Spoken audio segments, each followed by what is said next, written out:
Comment se fait-il que nous ayons eu 28 projets la semaine dernière et 12 seulement cette semaine? Mystère et boule de gomme. Je ne sais pas, je ne saurais vous l'expliquer. Est-ce que potentiellement, il y aurait une influence de l'élection américaine sur le fait que les éditeurs, là-bas, ne veuillent pas lancer de projet en cette semaine, enfin, qu'ils n'aient pas voulu lancer de projet, puisque les projets lancent généralement le mardi chez eux, le mercredi chez nous. C'était, je crois, plus ou moins, ça coïncidait plus ou moins avec le jour de l'élection. Est-ce que, du coup, ça a affecté le lancement de projets sur Kickstarter? Il n'y avait pas beaucoup de projets annoncés, et du coup, ça se confirme, on est sur une semaine assez légère, même très légère. Je vise le menu de moins d'une heure, ce qui n'est pas arrivé depuis un bail quand même. On se croirait en plein mois d'août. En même temps, tant mieux, ça m'arrange, je vais pouvoir faire les choses tranquillement. Mais autant vous le dire, hein, on va pas se fendre la poire avec des carottes râpées aujourd'hui. Hein. Ça va être très très court et pas hyper intéressant. Il y aura quelques petits projets intéressants quand même qui se battent un petit peu en duel vite fait. Mais bon, ce sera relativement succinct cette semaine. Entrée, plat, dessert, on est parti.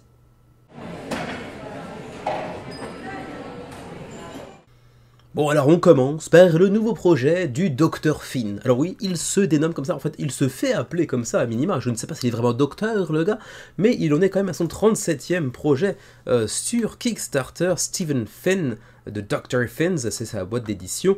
Et alors, je ne sais pas si ce sont tous ces jeux à lui, je ne vais même pas chercher à savoir si ce jeu-là en question était de chez lui, mais il en a pondu un paquet de Fads, Nanga Parbat sont les plus récents, mais vous voyez qu'il y en a quand même beaucoup, y compris justement Mining Colony, qui est le projet dont on va parler aujourd'hui, puisque oui, il est de retour, vous le voyez, avec cette fois-ci une extension intitulée Master Plans, qui pour l'instant a déjà recueilli près de 175 contributeurs, 12 jours avant la fin de la campagne. Le jeu est financé, et vous voyez que ça coûte pas très cher non plus, on est certainement sur un PNP, j'ai oublié de checker, ce qui est assez étrange, parce qu'on voit du matos en physique avec des tuiles en carton, tout ce qui est de plus classique. Non, apparemment, c'est vraiment avec du matos. Comment se peut-il que ce soit aussi peu cher du coup? Alors là, effectivement, c'est juste une micro-extension. Peut-être qu'il n'y a pas grand-chose en réalité. Peut-être que c'est juste quelques petites tuiles. C'est 19 cartes. Donc effectivement, ça rajoute pas grand-chose. Mais quand même, 5$, c'est vrai que c'est vraiment pas cher pour le coup. Et ça arriverait en janvier prochain. Donc très rapide. Sinon, il y a aussi d'autres petits packs qui ont connu une sortie au préalable, j'imagine. Est-ce qu'on peut mettre la main sur le jeu de base éventuellement? Ouais, Mining Colony, c'est 20$, c'est pas beaucoup plus cher en vrai, hein. Même le jeu en physique, le jeu de base en physique, plus l'extension de la campagne, c'est pas très cher. Au-delà de ça, c'est un petit jeu de gestion de ressources et de pose de tuiles, avec une DA pas fantasmagorique, avec des composants qui vendent pas du rêve, mais bon, après tout, c'est peut-être très sympa. Les commentaires que l'on voit ici sont relativement positifs. Bon, après, les commentaires que l'on extrait d'une vidéo de review sont généralement ceux qui sont les plus dithyrambiques, sinon c'est être un petit peu masochiste, mais bon, voilà, à voir. Est-ce que le jeu est bon? Je ne sais pas. Y a-t-il parmi vous des gens qui auraient eu l'occasion de tester Mining Colony? Si c'est le cas, n'hésitez pas à le dire en commentaire. On continue avec le petit projet japonais de la semaine, il s'agit de Paku Paku, parce que oui, ça s'écrit Paku Pak, mais en réalité, ça se prononce en japonais Paku Paku, en fait, 2 fois. Voilà, c'est un petit deck building, de manière assez inattendue quand on voit la tronche du truc, on s'attend pas forcément à un jeu de deck building, mais pourtant, c'est bien le cas. Paku Paku, 3 à 5 joueurs, 60 à 90 minutes la partie, 12 ans et plus, pour un jeu de deck building qui a l'air d'être relativement classique, pour dire le moins, hein. J'ai envie de dire que c'est un euphémisme, hein. Il a l'air ultra classique, si ce n'est que la DA est assez originale. Bon, par contre, il y a un petit peu de texte sur les cartes, ce qui peut être un tout petit peu chiant potentiellement, même s'il y a une version anglaise également. Mais bon, sachez que ça nous vient de Shoes Skobog, je sais pas comment on est censé prononcer ça, qui à la base s'est fondé en 2020 et c'est un petit groupe d'étudiants de l'université. Donc c'est fun de voir que ce sont des petits groupes d'étudiants qui se réunissent en petits clubs et ils font des jeux ensemble, ils créent des jeux, et bah le rendu visuellement est pas vilain, quoi. Ça fait un petit peu amateur certes, mais c'est pas vilain, donc voilà, je serais curieux de le tester, à l'occasion peut-être, je le trouverai ici au Japon facilement, pour l'occasion, on verra. Mais a priori c'est pas non plus une thématique qui m'attire outre mesure, et j'aime pas trop, vous le savez, quand le deck building est le seul mécanisme au centre du jeu, donc a priori c'est pas un jeu pour moi. Donc pour Paku, et juste rapidement, ça coûte combien ça? Ça coûte 28 €, 4500 yens pour la copie du jeu. Voilà donc pour Paku. On n'y croirait pas en regardant uniquement la page d'accueil de la campagne, ce petit segment-là de la campagne, mais si vous scrollez un tout petit peu, surprise, c'est le nouveau projet de Compass Games. Hein, on en parle au moins une fois par mois de Compass Games, qui généralement nous sort des wargames, des jeux de guerre avec toujours plus ou moins le même type de couverture, toujours plus ou moins le même genre de mécanisme également, avec souvent des scores relativement anecdotiques. Je vais prendre juste les 2-3 derniers pour voir un petit peu. On était à 184, 210, 162, 130, voilà, on tourne souvent autour justement de entre 150 et 250 on va dire. Et là pour le coup, ils sortent ce qui ressemble à un jeu de société plus classique, on va dire, enfin, jeu de société moderne, plus classique, on s'entend, avec Stellar Horizons 2, Galactic Frontier, et ça ressemble plus à un jeu de société, tout ce qu'il y a de plus classique, de ces dernières années en tout cas. Ça présente un peu comme un jeu à l'allemande, soyons honnêtes, ça pétille pas, hein.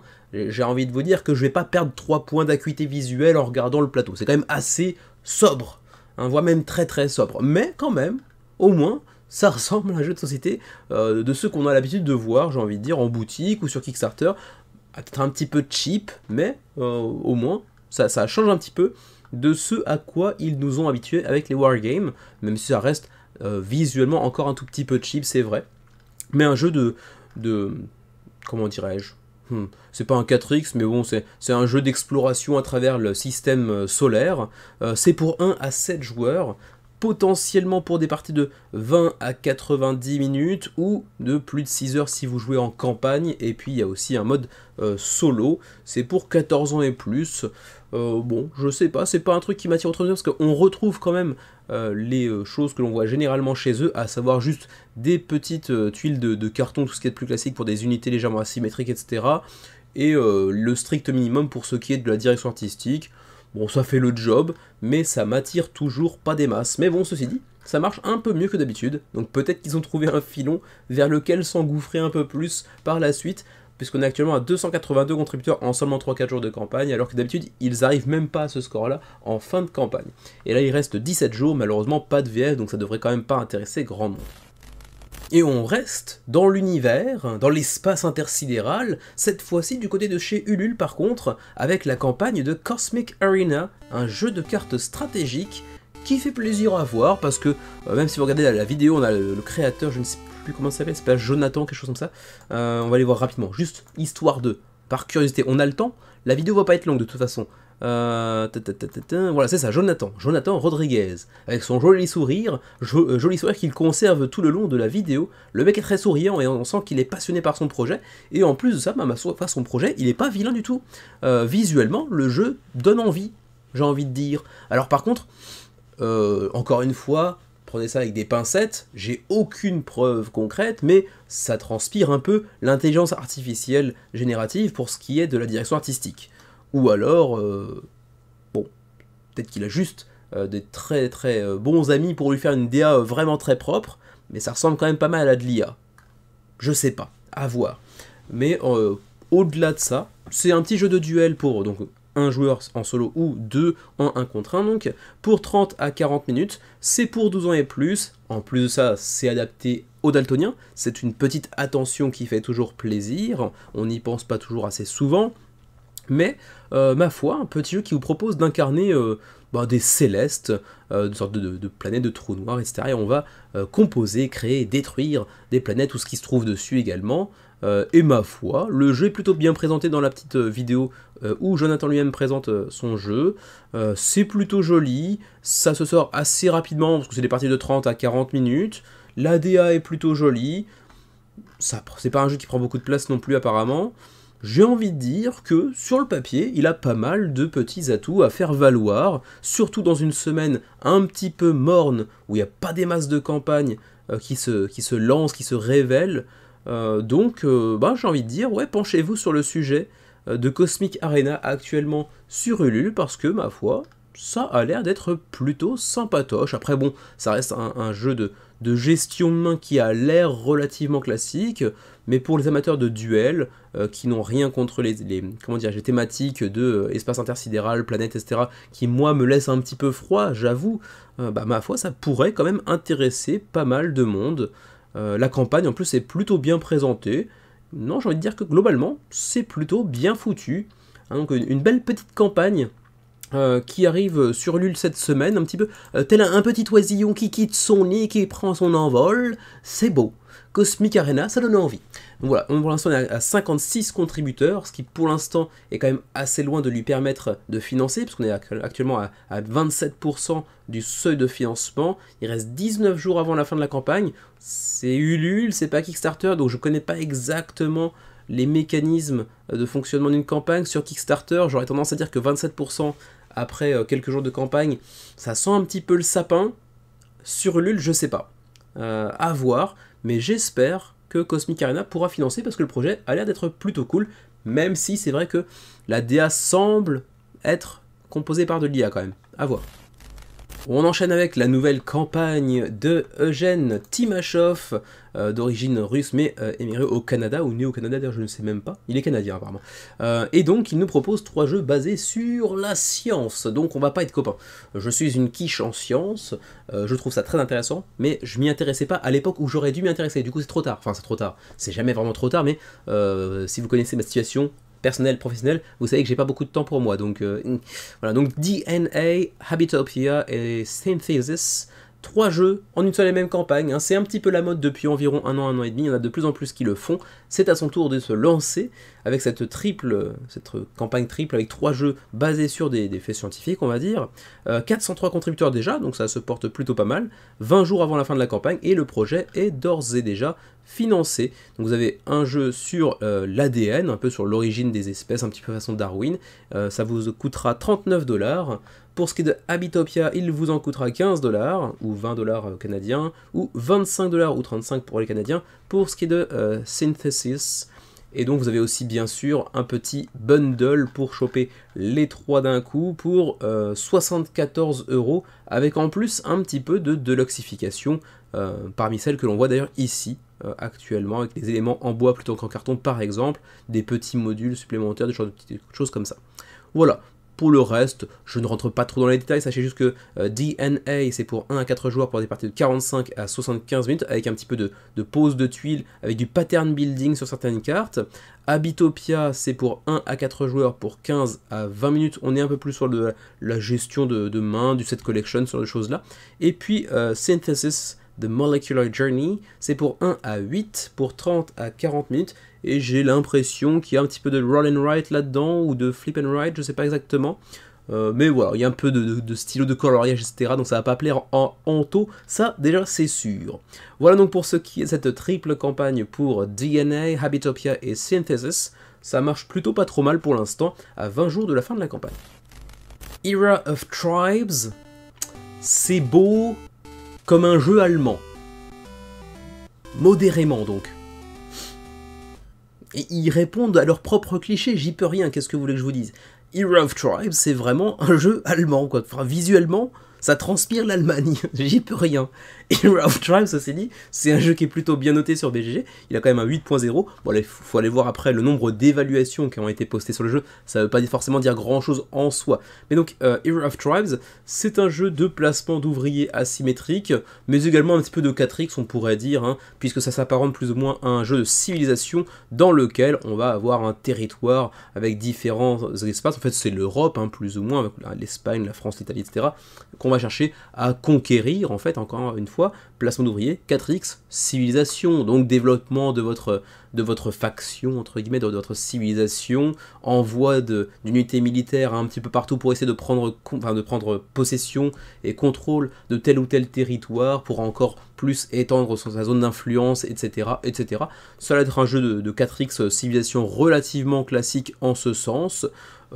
Ça peut être très très solide, ma foi c'est déjà la deuxième version, donc si c'est la deuxième version, c'est que la première c'est en tout cas déjà écoulée, donc c'est peut-être déjà une sorte de gage de qualité s'il en est, mais c'est vrai que bon, visuellement, bon, il vend pas du rêve, Mais après tout, il y a 15-20 ans, ça aurait été relativement dans la norme, j'ai envie de dire. Il y a 15-20 ans. Mais bon, vous avez l'occasion de mettre la main sur Era of Tribes, donc seconde édition, à 69€. Et si vous l'aviez déjà, éventuellement, bah déjà, dites-le nous en commentaire et dites-nous ce que ça vaut, en fait, simplement. Mais si c'est le cas, vous pouvez aussi vous contenter de ce pledge pour Beliefs and Betrayals, qui est en fait une extension qui fait l'objet de cette campagne au-delà de la seconde édition. C'est aussi cette petite extension Beliefs and Betrayal pour 39€. Sinon, vous avez aussi ce pledge à 53, qui est donc juste Era of Tribes. Qu'est-ce que c'est que Every Cloud has a Silver Lining?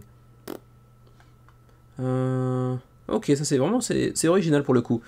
Alors bon, il est plus disponible vraiment, mais c'est un pledge pour ceux dont les économies sont pas dans le vert actuellement, mais qui voudraient vraiment le jeu. Ça pour le coup c'est original, il n'y avait que 50 copies disponibles, mais ouais, c'est un effort de la part de l'éditeur pour les backers qui sont un petit peu dans le rouge actuellement. Bah ma foi, ça c'est super original et c'est sympa de leur part. Bon, du coup c'est déjà mort, hein. J'imagine que tous n'étaient pas dans le besoin parmi ceux qui ont pledgé, mais bon, on peut se dire que si peut-être moralement les gens sont gentils, sont bons, et que du coup c'est que des gens qui étaient vraiment un petit peu à la ramasse, mais en même temps, financièrement si t'es à la ramasse, tu back juste pas du tout en fait, donc c'est quand même un peu... Ouais, enfin bon... Je sais pas encore vraiment quoi penser de ce pledge en réalité. Ça me laisse un peu circonspect. Queen's Pledge pour acheter du métal par exemple, et sinon on a le all-in à 184 pour avoir, donc bah, bien sûr all-in, donc la totale, des tuiles modulables, un playmat en néoprène, un automate pour jouer en solo, l'extension, les pièces de métal et le matos suffisant pour jouer non plus jusqu'à 4 mais jusqu'à 6 joueurs désormais. Donc pour ce jeu de 4X avec du placement d'ouvriers et une allure très allemande, même si en soi ça ne retire rien à la qualité intrinsèque du jeu, à propos de laquelle je ne sais rien puisque je n'ai moi-même pas joué au jeu. Mais à tester, ça peut être tout à fait sympathique après tout. Voilà pour ce qui est de Era of Tribes, deuxième édition, accompagnée par cette extension Beliefs and Betrayals. 470 backers, 55 000€ d'engrangés.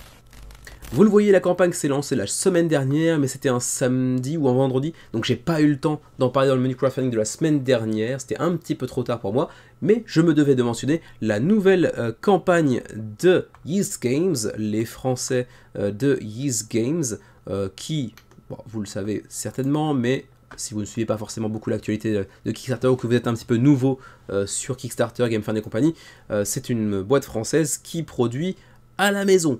Donc les jeux sont fabriqués vraiment localement et du coup c'est une démarche qui peut être saluée, qui peut vous attirer ou pas du tout, c'est à vous de voir, mais au moins c'est à souligner malgré tout parce que c'est vraiment assez unique en son genre. Jusqu'à présent les jeux qui ont eu le plus de succès, je pense que c'est Witchside ainsi que Bonnie and Clyde. Plus récemment ils avaient proposé aussi Dungeon Pen qui n'avait pas marché fort. Et donc, Moonlight Brewers, il avait tenté la semaine dernière, ça s'était mal passé, du coup il le relance quelques jours après. Et actuellement, sur la campagne de Kickstarter, on est à 67 contributeurs.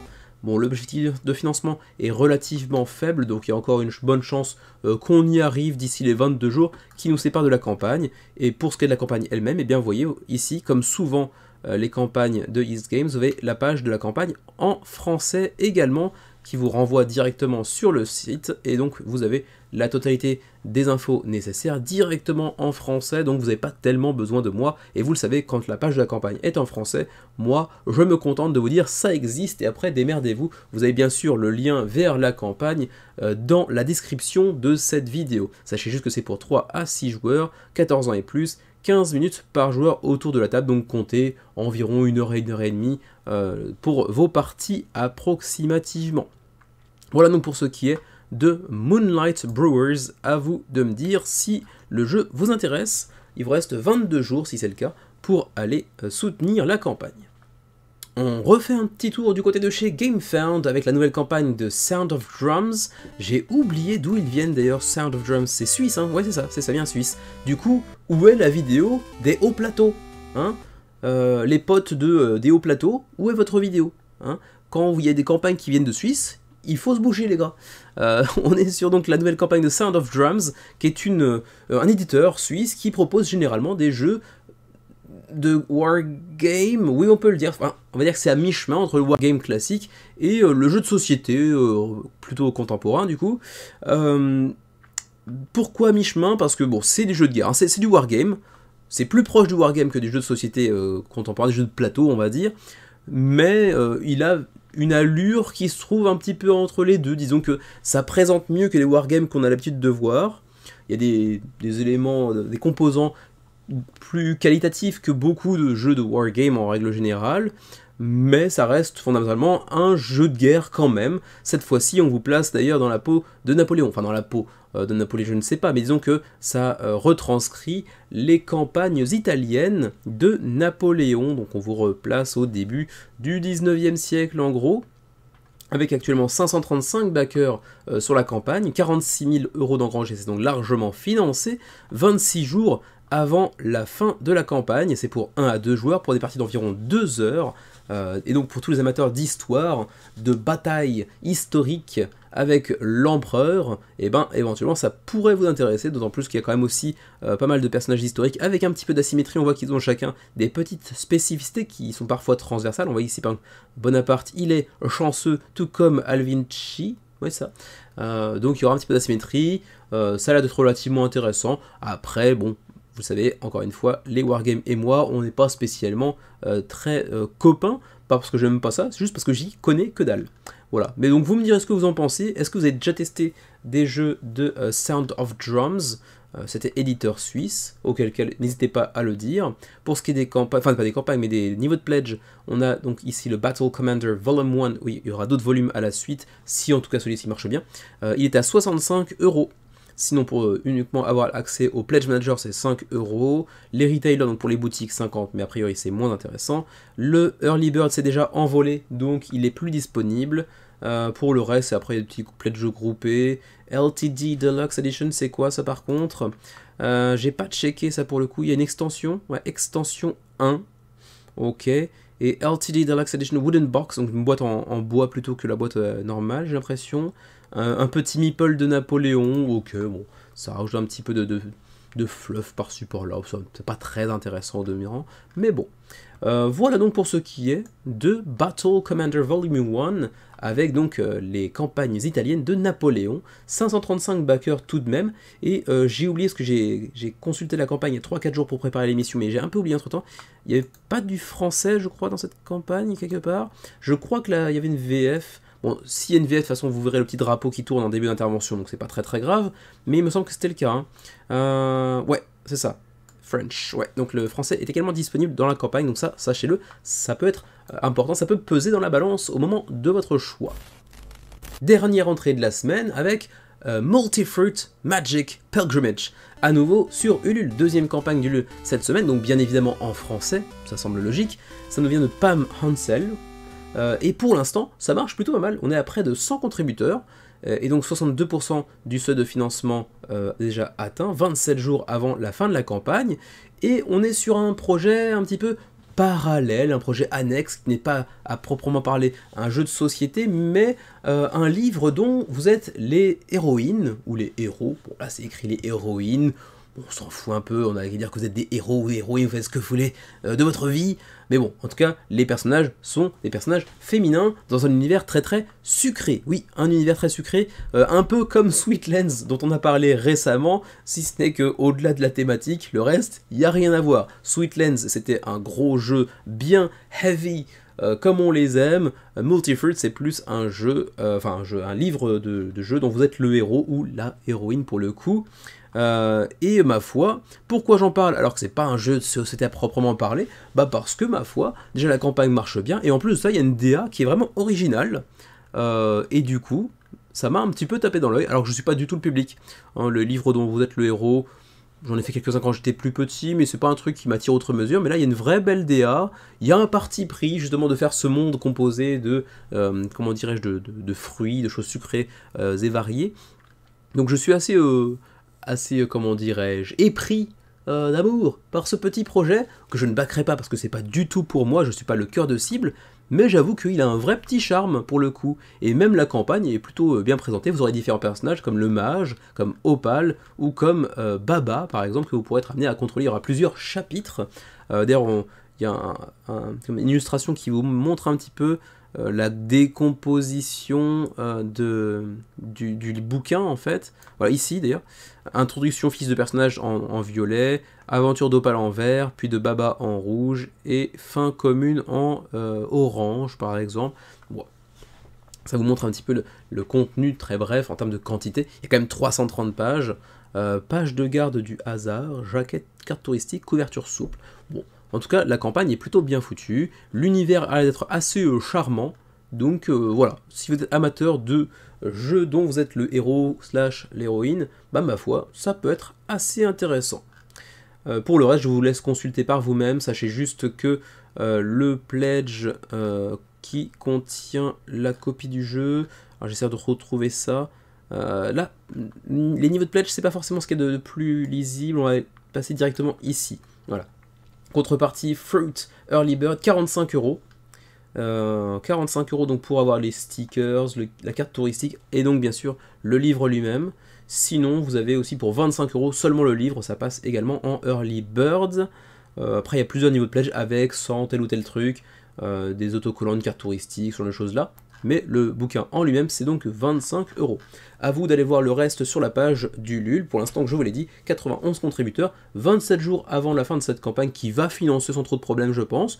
C'est une belle petite découverte si vous êtes amateur du genre. C'est pas trop mon cas, mais quand même, je reconnais que le jeu a une vraie patte visuelle, une vraie identité propre, et du coup, c'est déjà pas mal de se démarquer à ce niveau-là. C'est de plus en plus rare, hein. J'ai l'impression d'être un vieux con quand je dis ça, mais c'est quand même assez compliqué de se démarquer visuellement, tant les productions en termes de direction artistique sont quand même bien plus jolies depuis 10-15 ans que par le passé.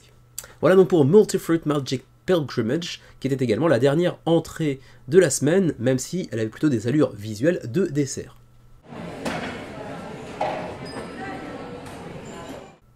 On enchaîne avec Vanguard Normandy, qui est le premier projet de Warlord Games. Warlord, décidément, que de jeux de guerre. Pourquoi tant de guerre cette semaine? Qu'est-ce qui se passe? Calmez-vous, hein.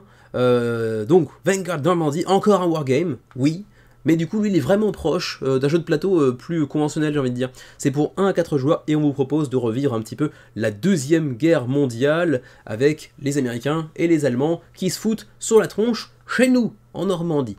891 contributeurs, 13 jours avant la fin de la campagne, 120 000 € d'engrangés d'ores et déjà, donc pour un premier projet, ma foi, ça marche plutôt bien. Après, bon, premier projet, vous voyez bien que quand même, Warlord Games, c'est quand même créé en 2007. C'est leur première campagne sur Kickstarter, mais c'est pas leur premier jeu, et c'est eux qui apparemment ont créé le système d'action, le Bolt Action, un mécanisme que l'on retrouve notamment dans Vanguard Normandy. D'ailleurs, pour le ski du jeu, il est pour 1 à 4 joueurs, c'est pour 90 à 120 minutes la partie, et c'est pour 14 ans et plus. Et vous le voyez, c'est un jeu qui est composé aussi pas mal de miniatures. Il y aura un petit peu de Kéloplastoc, vous le voyez ici, avec donc les chars, les unités d'infanterie, etc. Il y aura plein de tuiles de terrain, qui sont d'ailleurs recto verso. Donc vous pouvez composer différents types de terrain d'une partie à l'autre, selon votre bon vouloir, mais grande rejouabilité, vraisemblablement, et en plus de ça vous voulez 1 à 4 joueurs, donc il y a du mode solo également, avec différents théâtres d'opération que l'on pourra reprendre, avec donc une sorte de campagne si l'on veut dire. C'est pas exactement le cas, mais bon. Il y aura aussi pas mal donc d'unités, d'infanterie, de chars, etc. Avec donc tout ce que ça comporte d'asymétrie, bien évidemment. Par contre, j'ai pas trop cherché à savoir, mais comment on joue à 4? Est-ce que du coup c'est du 2 contre 2, parce qu'il n'y a que les Allemands et les Américains? Il n'y a pas de Français, il n'y a pas d'Anglais par exemple, donc uniquement 2 factions. J'imagine que c'est du 2 contre 2 à ce moment-là, si vous jouez à 4. En tout cas, j'imagine. Voilà donc en gros ce que je pouvais dire pour Vanguard Normandy, avec justement une petite démonstration des tuiles double face que vous pourrez organiser pour moduler un petit peu vos parties, avec les miniatures qui se déplacent, avec le système de combat qui comporte des dés bien évidemment, les joueurs qui vont au fur et à mesure acquérir de plus en plus de nouvelles unités, qui vont les débloquer, qui vont débloquer en tout cas les emplacements permettant de mettre de nouvelles unités, de dominer ensuite le champ de bataille, avec un système qui va permettre de définir l'initiative du tour, c'est-à-dire que vous allez déplacer vos unités, mais vous ne savez pas lequel d'entre vous va avoir l'initiative de tirer sur l'autre en premier, par exemple, ce genre de choses-là. Après, pour le reste, j'entre pas trop dans les détails. Encore une fois, Wargame, j'y connais pas grand-chose, mais c'est vrai que visuellement, en tout cas, il présente très très bien. Le matos a l'air d'être assez clean, et ça a l'air d'être assez intéressant sur le papier. Alors comme on est maintenant passé dans les plats principaux de la semaine, je vais aussi faire un petit tour sur les frais de port bien évidemment. En attendant, je mentionne également que la démo est actuellement disponible sur Tabletop Simulator pour ceux qui voudraient éventuellement le tester. Pour le shipping, Canada, 24$ canadiens ou 29 en fonction du pledge que vous allez choisir. Pour l'Europe, alors il y a 2 zones Europe. Pour la France et la Belgique, ce serait zone 1, ouais c'est ça. Pour la Suisse, ce serait plutôt zone 2 par exemple, Monaco également. Donc ce serait entre 9-12 et 12-15. Et puis pour nous qui sommes en Asia 2, je pense, c'est souvent le cas, ouais, Japon 2, ce serait 25 à 30$ de frais de port. Donc pour Vanguard Normandy, qui est peut-être amené à être suivi d'autres épisodes reprenant d'autres théâtres d'opération de la Deuxième Guerre mondiale, tels que l'Afrique du Nord par exemple, et ainsi de suite. Voilà donc pour Vanguard Normandy, 900 contributeurs, 13 jours avant la fin de la campagne et 120 000€ d'engrangés. Décidément, mais que de guerre cette semaine, ça n'en finit plus, guerre, salsifie. Cette fois-ci sur GameFound, avec la nouvelle campagne de Salt and Pepper, qui lance cette fois-ci Onoda. Alors c'est plus l'Allemagne nazie, c'est plus les États-Unis, c'est le Japon, mais en Indonésie. Le Japon était en Indonésie pendant la Deuxième Guerre mondiale, enfin avant la Deuxième Guerre mondiale en réalité, mais jusqu'à la Deuxième Guerre mondiale. C'est même pas l'Indonésie, c'est les Philippines d'ailleurs, excusez-moi, je dis une connerie. Oui, c'est ça, les Philippines, c'est les Philippines. Et donc, c'est la célèbre histoire de Monsieur Onoda, un célèbre soldat japonais dont vous avez probablement entendu parler. C'est-à-dire que le mec, la guerre est finie, lui il a fait non, c'est pas fini. Non, je refuse de croire que c'est fini. L'empereur est un dieu, parce que oui, l'empereur était considéré comme une divinité à l'époque. Et donc non, c'est pas possible qu'on ait perdu. Fermez vos gueules, fermez bien vos mouilles, à tout jamais. Moi je reste là, et je vais continuer à mener ma guerre. Et le gars est resté 30 ans dans la jungle, dans les Philippines. Enfin tout seul, pas exactement tout seul, mais voilà. Il était plancouse, il faisait de la petite guérilla tout seul, et 30 ans après, il est retourné au Japon. Il a dû être choqué en rentrant quand même chez lui, parce qu'entre 45 et 75, le Japon... un petit bond drastique quand même, c'était assez différent. Et donc c'est une retranscription de cette histoire de Monsieur Onoda en jeu solo par Salt and Pepper. Pour ceux qui l'auraient oublié, d'ailleurs Salt and Pepper, c'est l'éditeur de pas mal de jeux solo qui ont vraiment bien marché, tels que Resist ou encore Witchcraft. Ils avaient aussi récemment pondu The Hunt, qui lui pour le coup n'était pas en solo mais en duel. Conservas également, qui m'intéressait beaucoup moins. Operation Barkley, qui avait l'air d'être assez cool également. Pour le reste, je connais moins. Battle of Versailles, par exemple, ça me dit rien du tout. Unreliable Wizard, c'était un jeu japonais qu'ils ont localisé, si mes souvenirs sont bons.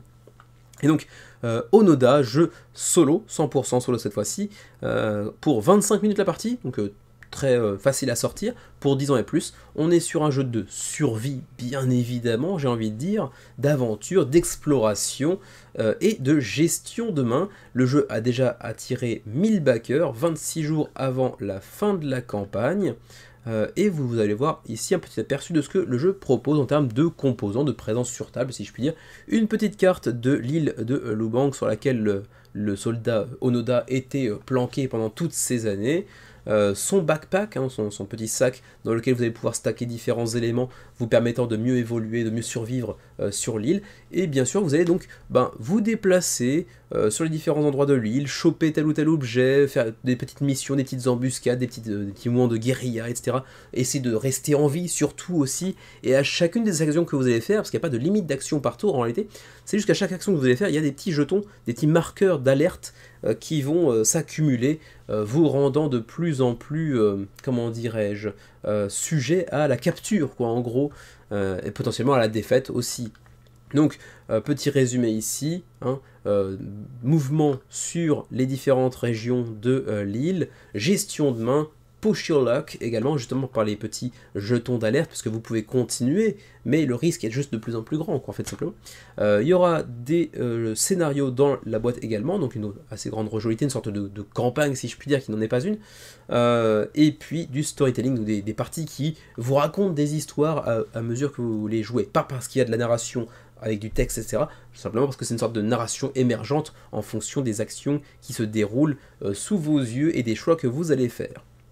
Pour ce qui est du contenu, hein, vous l'avez vu, c'est relativement sommaire. On a juste la carte centrale, ensuite max 2 cartes de jeu et des petits tokens de ci de là, quelques petits meeples avec Monsieur Onoda justement, et puis c'est à peu près tout. Et puis sinon, il y a une petite exclusivité Game Found en add-on, c'est pas nécessaire, c'est les miniatures de Monsieur Onoda ainsi que des différents items que vous pourrez choper pour bien évoluer plus facilement sur l'île, tels qu'un katana, comment dire, du camouflage, un fusil, des jumelles, etc., etc. Le tout pour 10 € de plus.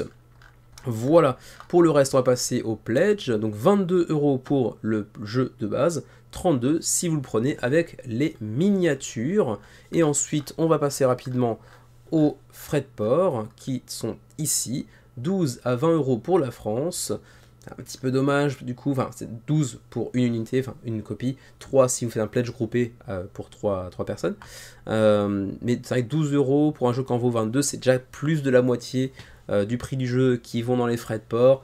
Ça c'est toujours un tout petit peu délicat pour moi, j'ai vraiment une barrière mentale quand les frais de port dépassent la moitié du prix du jeu, c'est déjà j'ai tendance à dire ah c'est un peu trop cher, alors que foncièrement c'est peut-être difficile de faire moins que 12 pour une boîte qui fait cette taille là, en fait c'est surtout une question de taille et de poids aussi de la boîte quoi. Mais bon, pour le Canada 20 à 30 €, ça pique un peu plus déjà. Pour la zone euro, c'est 14 à 30. Pour le reste de l'Europe, par exemple la Suisse, 16 à 32. Et pour nous qui sommes au Japon, Asia a priori, 10-15. Ouais, justement pour la thématique, il m'attire beaucoup quand même, parce que c'est une histoire que j'ai découvert il y a quelques années. Et c'est vrai que c'est super intéressant. Ce mec qui reste 30 piges planqué sur son île en pensant que la guerre n'est pas finie et qu'on essaie de le tromper, qui développe une paranoïa, etc. Je suis intéressé. La DA en plus c'est pas vilaine, elle est particulière mais elle est pas vilaine. Je suis assez curieux, d'autant plus que les jeux de Salt and Pepper ont plutôt bonne presse en général. J'en ai jamais testé jusqu'à présent, alors que Resist et Witchcraft m'avaient tous les deux fait un petit peu de l'œil. Peut-être que je me laisserai tenter, c'est peut-être pas la bonne période, il y a quand même beaucoup de jeux qui m'intéressent en ce moment, donc mais un jour, si j'ai l'occasion de tester Onoda, ce sera avec grand plaisir. 1000 backers, 26 jours avant la fin de la campagne pour Onoda, et c'est déjà la fin des plats principaux. Il nous reste maintenant le seul et unique dessert de la semaine. Vous l'aviez certainement vu venir, bien évidemment que le seul dessert de la semaine, il s'agit de Western Legends Stories. Une sorte de refonte de standalone, ce n'est pas une extension, de Western Legends, donc l'univers de Western Legends qui est un jeu qui a connu une première sortie, je crois que sur Kickstarter, c'était quoi, 2015, quelque chose comme ça fait environ 10 ans, qui a ensuite vraiment bien su s'installer dans le paysage ludique depuis cette époque-là, qui a une très bonne réputation, et du coup on nous sort un standalone avec cette fois-ci du narratif dans l'univers de Western Legends. Et du coup, pour tous les amateurs, ça va être super intéressant. C'était à l'origine un jeu en bac à sable où vraiment on avait beaucoup de liberté d'action et qui était vraiment très apprécié par beaucoup de gens, que j'ai pas encore eu l'occasion de tester, donc j'aimerais bien le faire un jour. Et du coup, avant même que je ne puisse faire ma première partie potentiellement de Western Legends, sort donc sur Kickstarter Western Legends Stories, avec donc ce penchant narratif qui rajoute encore un peu plus de profondeur à un jeu qui avait déjà d'être très sympa à l'origine, d'autant plus qu'il y a quoi, 3 mois que j'ai fini ma deuxième partie de Red Dead Redemption, donc bien sûr ça me parle un petit peu. Pour l'instant, la nouvelle campagne de Colossal Games, ouais, c'est ça, Colossal Games, qui est une sorte de, je sais pas, j'ai pas envie de dire des conneries immenses, mais une sorte de succursale de Matago. Bon, je sais pas si j'ai une connerie, mais bon, ils sont affiliés quoi en gros. Ils sont actuellement à 1866 contributeurs au moment où je m'enregistre, 215 000 € d'engrangés, donc la campagne marche très très bien. Il reste 17 jours avant la fin de la campagne, c'est pour 1 à 5 joueurs, c'est parti d'environ 1h30 et c'est pour 14 ans et plus. Pour le reste, sachez que c'est un petit peu délicat de ce point de vue là, le jeu sera disponible, hein, la campagne et donc la version Deluxe sera disponible en VF sous condition.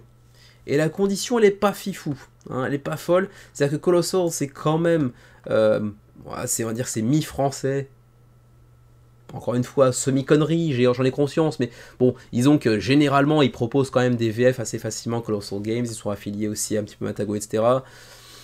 On vous propose la VF, mais à condition qu'il y ait 500 backers provenant de zones francophones. J'essaie de vous retrouver l'information assez rapidement. Voilà, c'est ici. 500 backers francophones pour pouvoir choper le Deluxe en VF. Et du coup, les backers français ou francophones, belges, etc., suisses, québécois, s'ils sont pas sûrs d'avoir leur VF, peut-être qu'ils vont pas backer. Donc c'est toujours un peu le serpent qui se mord la queue, cette mécanique-là. C'est pas la seule campagne qui l'a proposé, hein. Il y en a beaucoup qui ont proposé ce genre de mécanisme-là, ce qui est compréhensible en soi, hein. C'est pour tâter un peu le terrain, pour voir si vraiment ça vaut le coup d'imprimer 1000 copies à minima d'un jeu dans une langue donnée, parce que au-delà de la traduction, il y a d'autres coûts en plus quand vous faites une localisation, hein. C'est pas la seule dépense supplémentaire, hein. Il y a aussi ce qu'on appelle le plate change cost, je sais pas comment traduire ça en français, qui coûte une blinde aussi. Donc il faut tâter le terrain, je comprends, mais c'est vrai que c'est toujours un peu le serpent qui se mord la queue, dans le sens où il faut 500 backers francophones, si on fait pas de VF, du coup les gens qui sont pas sûrs d'avoir une VF, ils y vont pas, ou ils y vont moins, parce qu'il y a quand même des gens qui y vont bien évidemment. Là par exemple on est actuellement à 150 backers francophones, enfin français, dans les 114 du Canada, peut-être qu'il y en a qui sont québécois, je ne sais pas. Belgique, on peut légitimement dire qu'il y en a une partie, peut-être la moitié qui sont francophones, mais si on est actuellement à, allez, disons 250, on est quand même assez loin du compte. Disons qu'on est sur la moitié de 250, il reste 17 jours, peut-être, mais c'est vraiment pas une certitude, quoi. D'autant plus qu'avec le seul onglet communauté, on n'a pas moyen de savoir combien sont francophones. Même dans les backers français, vont-ils tous prendre une VF? C'est pas garanti non plus. Donc, on est un peu compliqué à ce niveau-là. Donc je sais pas vraiment si ce sera en VF. Par défaut, je mets le petit drapeau parce qu'il y a cette option-là, mais sachez que c'est loin d'être garanti, quoi. Pour le reste, Western Legend Stories, vous avez ici une map qui est en fait composée de différentes régions, ça va venir s'imbriquer, un peu façon puzzle, vous le voyez ici avec les jointures, on va dire. Et au début, vous partez avec quasiment que dalle, une sorte de trade post, une sorte de, comment dirais-je, tiens, une sorte de... Ah, j'arrive pas à retrouver mes mots, tiens. Pourtant, il y a un mot pour ça. Le trade post. Comptoir commercial, c'est ce que j'ai de plus proche. On va dire un comptoir commercial, c'est pas forcément hyper adapté, mais ça ressemble à ça. Et à partir de là, vous allez chercher à développer un petit peu la région, à découvrir des villes avoisinantes, à développer les dites villes en y installant de nouveaux commerces, etc. par exemple. Et puis surtout, c'est l'aspect qui fait le succès aussi de Western Legends à l'origine, c'est cette grande liberté de mouvement. Vous allez pouvoir piller des banques, vous allez pouvoir faire de la chasse à primes, vous pouvez vous convertir en chasseur de primes pour aller chasser des bandits par exemple, vous pouvez jouer au poker dans le saloon, etc. Il y a plein de choses possibles à faire, sauf que en plus de Western Legends, vous avez aussi donc ce penchant narratif avec différents chapitres, bien sûr rejouables, hein, qui peuvent former une sorte de campagne sur le long cours, si l'on le souhaite, mais qui est parfaitement rejouable. Vous avez donc cet open world, ce fameux bac à sable dont je vous parlais tout à l'heure, hein. Combattre, chasser, rencontrer différents types de personnages, interagir avec eux, etc. Ensuite, le webback, on s'en fout un petit peu. Refine Mechanics, bon, on vous parle ici des mécanismes de jeu de Western Legends, promis qui ont été un petit peu revus et corrigés, avec pas mal d'améliorations, de nouveaux mécanismes qui sont venus aussi s'imbriquer avec ceux qui étaient déjà présents, des interactions avec des PNJ, des personnages non joueurs, le matos qui a l'air d'être très très classe également. Donc pas mal de choses qui, plaident en sa faveur, hein, dans la faveur d'un bac potentiel, si la VF est confirmée en tout cas, potentiellement. Le pledge retail, donc le pledge version boutique, des choix, elle n'est pas très intéressant parce que a priori il devrait trouver son chemin vers les boutiques en France, donc du coup sans les frais de port, autant attendre du coup la sortie en boutique, même si on vous dit qu'en boutique il coûtera 100$, ce qui est tout sauf certain, 75$ en l'état donc pour la version retail, ou 120 en deluxe, mais 185 en boutique s'il trouve son chemin vers les boutiques. Donc 120$ pour la deluxe. On va voir un petit peu les différences. Les différences, vous les voyez ici, hein, quand c'est un petit peu doré sur le fond, c'est que c'est plutôt dans la deluxe par exemple. Il y aura aussi plein de petits macarons qui vous le signaleront de toute façon. D'abord, des petites miniatures pour les différents personnages qu'on pourra incarner. Ensuite, la map centrale avec les différentes régions qui la composent. Là par exemple, on voit que c'est de la deluxification avec les petites balles, qu'on le retrouve d'ailleurs un petit peu plus bas, quelque part, voilà ici par exemple. Ensuite, la tour 2D avec le saloon est également dans le deluxe par exemple. Sinon, les plateaux de joueurs double épaisseur. Ensuite, le General Store, donc le petit magasin avec les différents emplacements pour les cartes, ça c'est hyper cool. C'est très ergonomique et en plus c'est quand même assez classe et thématique, donc ça fait plaisir. Ensuite, masse de cartes, beaucoup de cartes, avec notamment d'abord les Story Cards. Les Story Cards, donc les différents chapitres que l'on va pouvoir explorer pour faire cette sorte de micro-campagne narrative, on va dire, sachant que le prologue et l'épisode 6 sont uniquement dans le Deluxe. Donc si vous prenez la version standard, ce sera épisode 1 à 5 et c'est marre. Sachant qu'apparemment, si j'ai bien compris, l'épisode 6, c'est plus ou moins Western Legends, premier du nom, d'entrée de jeu, quoi, un peu. Et par contre, le prologue, effectivement, là, c'est uniquement pour la Deluxe. Ensuite, 200 cartes. Alors là, on retrouve les cartes habituelles de Western Legends, avec donc cet aspect poker, mais bien sûr des effets de cartes également, avec une très belle DA, encore une fois, c'est très joli, comme c'était déjà le cas avant. Ensuite, 290 cartes avec donc différents items, hein, les colts, des pièges à loup, que sais-je encore. Ensuite, des sacs avec masse de tokens. On voit qu'il y aura même une sorte de petit cahier pour la version Deluxe, sera disponible en add-on aussi. Les petits sacs pour les différentes ressources, aussi pour la Deluxe uniquement. Ensuite, masse de tokens dans tous les sens. Le pledge, j'ai dit tout à l'heure, c'est 75 ou 120 en fonction de si vous prenez la retail, la version boutique, ou la version deluxifiée qui vient donc ajouter les éléments que vous voyez ici. Ensuite, rapidement, on va aller voir le how to play très rapidement, mais très rapidement, hein. Donc vous allez vous déplacer bien évidemment sur la map pour découvrir les zones qui vous entourent et les différents lieux avec lesquels vous allez pouvoir interagir, rencontrer des PNJ peut-être également, vous reposer pour piocher de nouvelles cartes, interagir avec le monde qui vous entoure de différentes manières, hein. Encore une fois avec les PNJ, avec les lieux, pour faire des missions, ce genre de choses là, et puis l'utilisation de ces fameuses cartes, la gestion de main avec ces cartes de poker qui ne sont pas uniquement des cartes de poker mais qui le sont également, et puis en plus de ça donc le cœur de Western Legends Stories, ces fameux chapitres narratifs, on va dire, des fameux épisodes qui vont changer d'une partie à l'autre votre façon de jouer, vos objectifs également, et qui vont faire émerger un petit peu une sorte de narration sur le long cours, qui va être assez intéressante, d'autant plus que c'est un univers qui s'y prête vraiment très bien. Le combat, bon ça on passe assez rapidement. Ensuite, le mode automa, parce que oui, vous pourrez également y jouer en solo, sachant que ce personnage, Eleanor Owens, me semble-t-il, est uniquement dans le Deluxe, je crois. Mais en tout cas, il y aura jusqu'à 3 personnages potentiellement jouables par l'automaton face à vous. Ensuite, vous pouvez le tester ici, voilà, sur Tabletop Simulator pour ceux que ça pourrait intéresser. Et ma foi, je crois que j'ai fait après le tour, donc on va passer rapidement sur les frais de port. Pour ce qui est du Canada, c'est 24 $ de frais de port. Dollars américains ou canadiens, je ne sais pas, c'est pas mentionné, donc par défaut, je pense que c'est américain.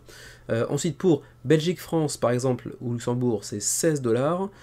Pour nos amis suisses, c'est 22 par exemple.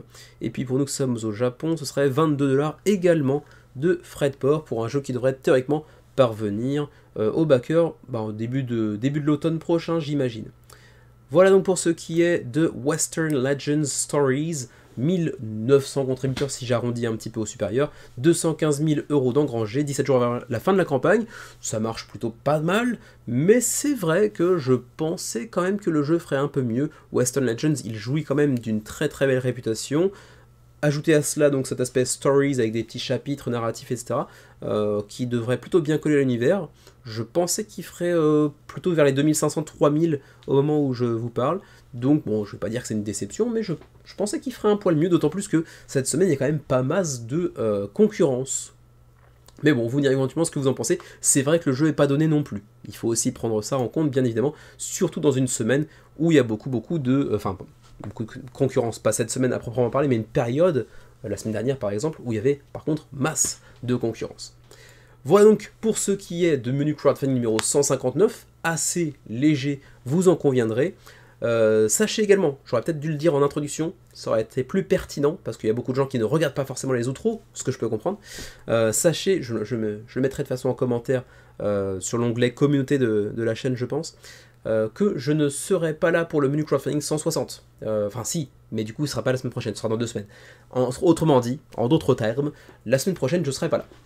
Donc il n'y aura pas de menu crowdfunding la semaine prochaine, ce qui est dommage parce que c'est une belle campagne avec World Order, donc par les créateurs de Hegemony. Donc ça j'aurais bien aimé en vous en parler. d'autant que je l'attendais quand même pas mal, mais je vais pas pouvoir vous en parler parce que la semaine prochaine c'est le Tokyo Game Market, donc j'y vais pour le travail, donc je serai incapable de tourner la vidéo du menu crowdfunding.